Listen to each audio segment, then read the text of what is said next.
Hi there guys, welcome to Attack on Final Fantasy, the Final Fantasy video series where I, Pete, try to complete every single Final Fantasy game using magic only. As some of you may know, I've got a podcast where I try to complete every single Final Fantasy game using attack only. In the new year, I'm hoping to bring the attack only videos over to YouTube. I'm going to have to redo them all though, but that'll be fun. Anyway, enough small talk, let's get into the video. This is Final Fantasy IV magic only. Much like in Final Fantasy III, you don't get magic at the very start of this game, so I'm going to play it with running away from battles up until I get my first magic user. And again, just like in Final Fantasy III, there's only one boss between me and my first caster.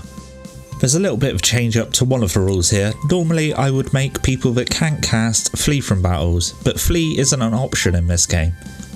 Because to flee, you have to hold down the L2 and R2 button. And this makes the whole party flee, all at once. So to get around this, I've decided I'm just going to have to kill some party members off at the start of battles. So, a little recap. Magic only in battles, but that is only when I have a caster. If I don't have a caster, I have to flee from battles unless it's a boss fight, which I have to fight normally. Once I do have a caster in my party, all other members that cannot cast magic have to be killed off before any damage can be dealt to the enemies. Bending me magic only rules slightly here, I'm allowing my attackers to attack themselves and other non-caster party members during this stage. And just one final ruling here, I can use items that will cast magic in battles, but I cannot use things like potions or ethers in battle. So those items will be like the Red Fang, which casts fire, or an Ice Rod, which casts blizzard in battle. They're completely fine. After pillaging Baron Castle and Town, we progress normally. But a quick side note, I noticed that Baron doesn't sell ethers. This could be a problem. I flee from every random encounter until the Mist Dragon. After defeating it, there are a few more story beats, which includes fighting some Baron soldiers, and we finally get our first caster, Rydia. Sadly, Rydia is only half a caster, she can only summon at the minute. This is where the blurred lines with magic only appear. I'm going to count summoning as a completely different thing from magic. Although it's summon magic, I still cannot count it as magic. We continue on. We pillage the town and there's still no Barbal Ethers, and we head north to a cave. We're forced to flee every single battle, but this changes very soon because we've just found our next caster, Teller. He knows loads of spells, so we do some grinding whilst he's in the party so Rydia can build up her repertoire. This is a very slow process. Every time we rest at the inn, Cecil gets revived and I'm forced to kill him again. That's without mentioning the Insectus enemies that we encounter. They counter magical attacks with Osmosis, which drains our caster's MP. Luckily, there is a solution to this. I decide to start killing them outright instead of targeting all enemies as I have been doing to grind. I get Rydia up to level 20 and I want to make it a habit to use as much MP as I can before resting so I don't waste a drop. By the time I've done this, she hits level 21. Now we can return and make the journey through the cave. Although MP is fairly short on the ground, we make it through to the first rest point with enough to spare for a little bit of a grind. By the time I've done this, Rydia is level 24. Teller has gained a few levels but doesn't seem to be gaining any MP, which is a bit annoying as I really need it. He's just stuck on 90 MP. After using a rest point and killing off Cecil again, we find an Ice Rod. This rod can cast Blizzard when used in battle, but I learn really quickly that it can only be used by the caster that it's equipped to, so Cecil is still useless for now. Although I have picked up a few items that will cast magic in battle, but I'm going to save them for bosses and things.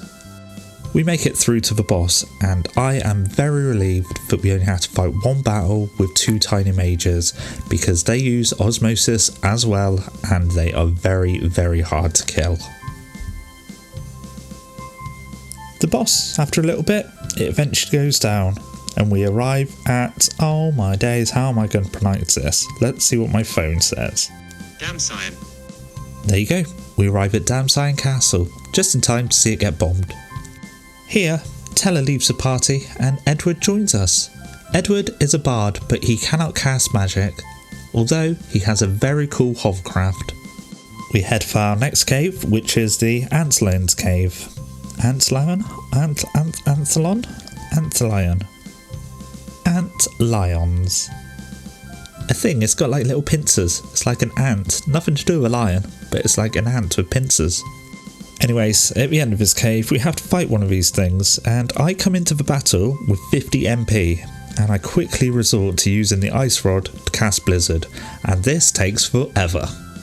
I use an emergency exit to escape the cave, and hightail it back to Capo. Capo is the first town that we visited with Rydia. This is where Rosa joins us, and she is a white mage and can thankfully cast.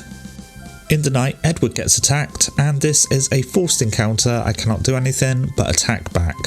So we're going to have to do that to progress the story. Our next stop is Mount Hobbs, and sure, this place is now a walk in the park. We drift around with our two Fast and Furious casters.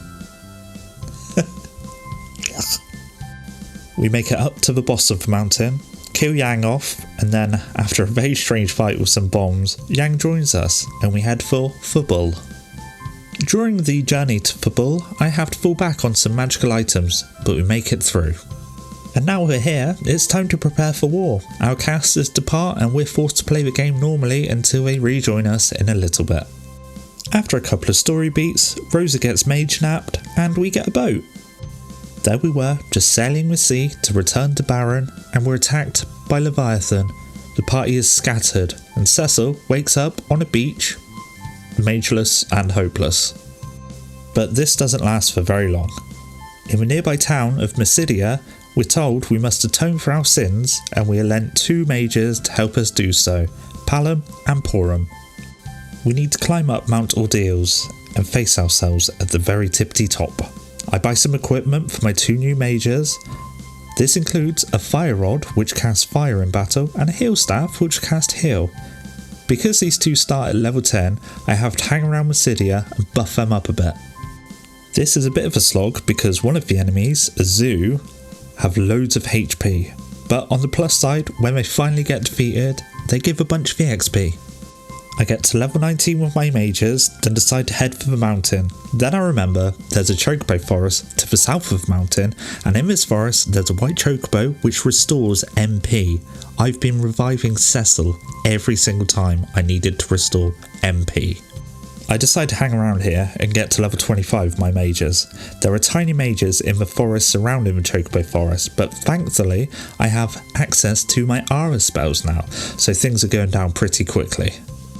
When I get to level 25, we heal up the MP, grab a chocobo and ride for the mountain. This is to conserve MP for the journey up the mountain. This place is littered with undead enemies, and my main worry is just having the MP to get to the top.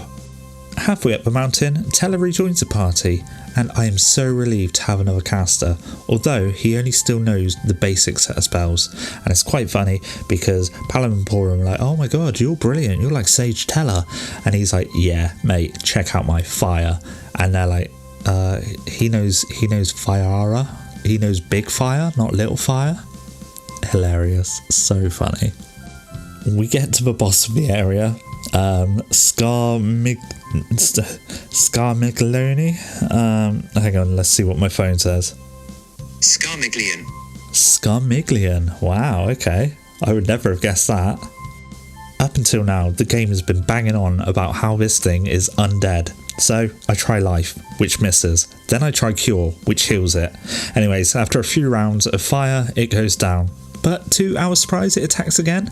I forgot this happens, and I forgot to reroll my party before because it attacks from the back the second time, but it's fine, we get through. After a quick battle with Dark Cecil, Cecil becomes a paladin and a caster.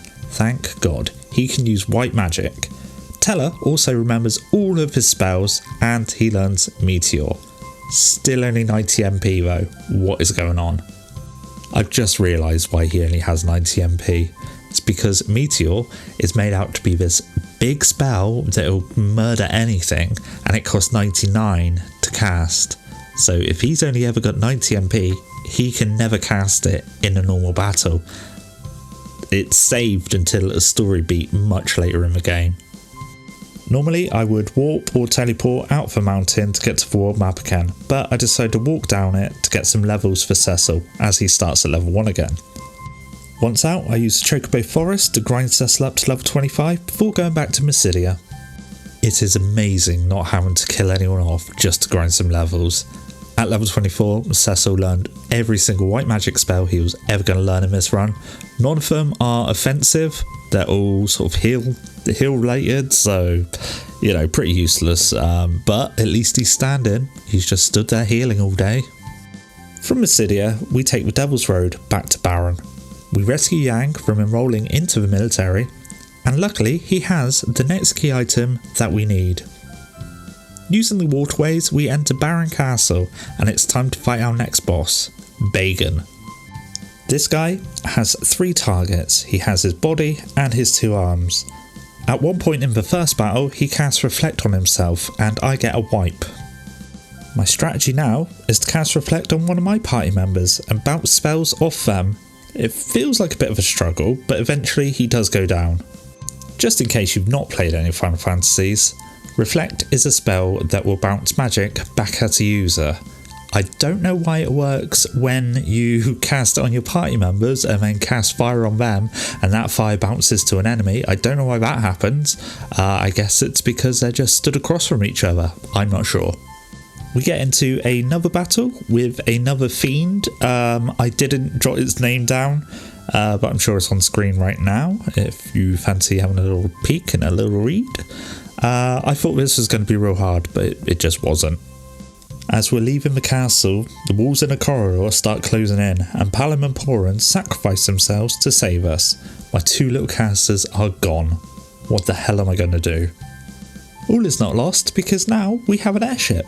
We return to Mist to grab some bomb fragments, and we get a Rod of Change, which casts Pig when used in battle, so no good to us.